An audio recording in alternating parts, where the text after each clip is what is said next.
আপনি কি অতিরিক্ত ঘামছেন? কারোর সাথে হ্যান্ডশেক করতে যাচ্ছেন, আপনি অস্বস্তিতে হ্যান্ডশেক করতে পারছেন না, যে হাত ঘেমে একাকার। তো আজকের ভিডিওটি আপনার জন্য। আসসালামু আলাইকুম, আমি ডক্টর দিওয়ান ওয়াসিফ জালাল স্বাগত জানাচ্ছি আমাদের আজকের ভিডিওতে। আমাদের আজকের ভিডিওর বিষয় হাইপারহাইড্রোসিস বা অতিরিক্ত ঘামা।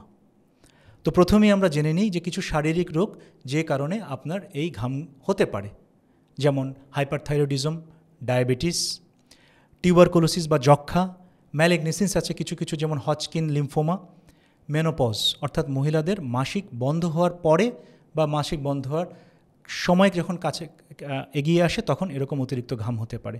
জ্বরের সময় হতে পারে। আর কিছু কিছু ওষুধ আছে, যেমন ইনসুলিন, তারপর অ্যান্টিসাইকোটিক্স বা মানসিক রোগের যেগুলো ওষুধ, এগুলোর কারণে ঘাম হতে পারে।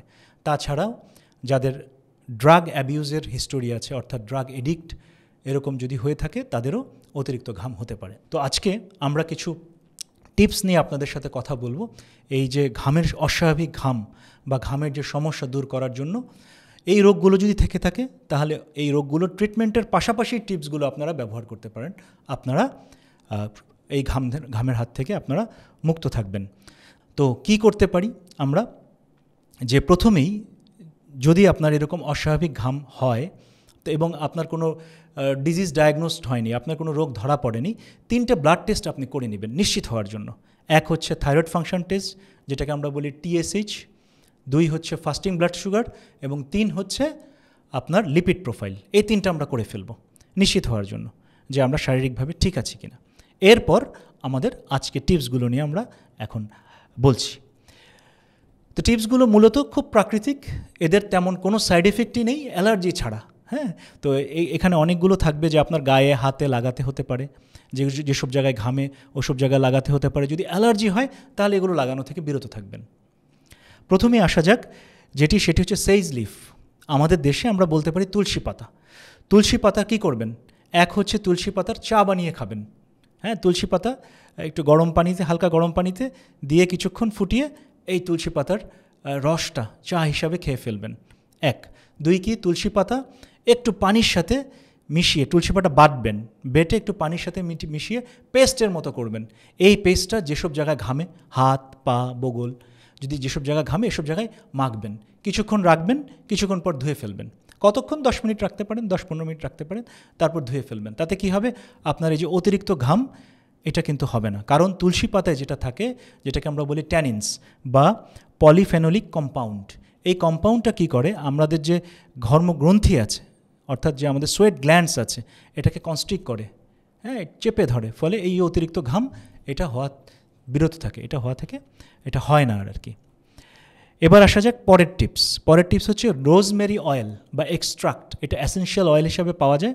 এটা একটু পানির সাথে মিশাবেন, মিশিয়ে আপনার যে অংশগুলো ঘামে, হাত পা গায়ে আপনি মেখে দিতে পারেন।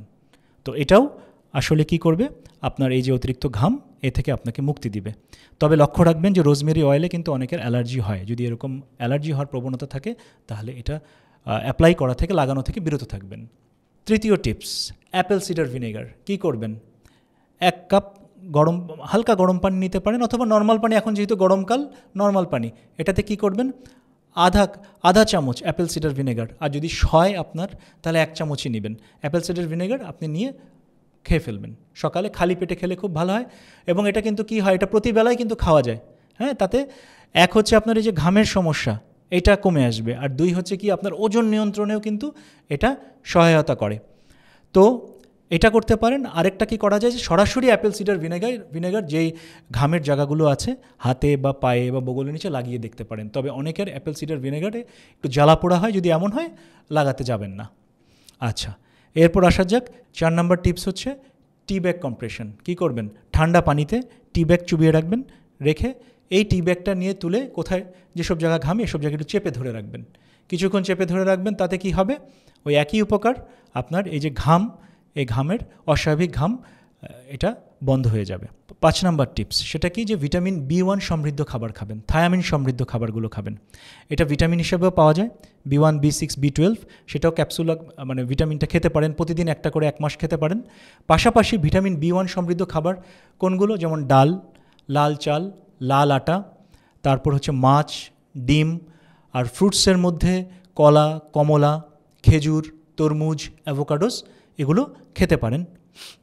আর খাবেন না কি, কিছু কিছু খাবার আছে কিন্তু ঘাম তৈরি করতে সহায়তা করে, হ্যাঁ, অতিরিক্ত ঘাম মানে এটা খেলে অতিরিক্ত ঘাম হয়, যেমন ধরেন অতিরিক্ত ঝাল জাতীয় খাবার বর্জন করবেন। তারপর কি কফিটা যত কম খেতে পারেন তত ভালো।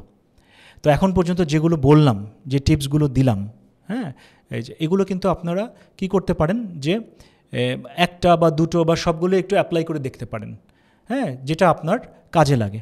তবে এটা এগুলোর কোনো সাইড এফেক্ট নেই, ফলে এটা দীর্ঘদিন যাবৎ ব্যবহার করতে পারেন।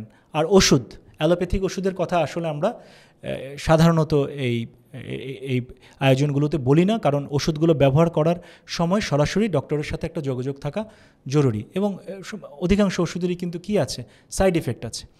তো এইগুলো কিন্তু ন্যাচারাল, আজকে যে টিপসগুলো দিলাম এগুলো ন্যাচারাল, এগুলো অ্যাপ্লাই করলে আসলে এটার কোনো সাইড এফেক্ট নাই, আপনারা এটা নিশ্চিন্তে ব্যবহার করতে পারেন।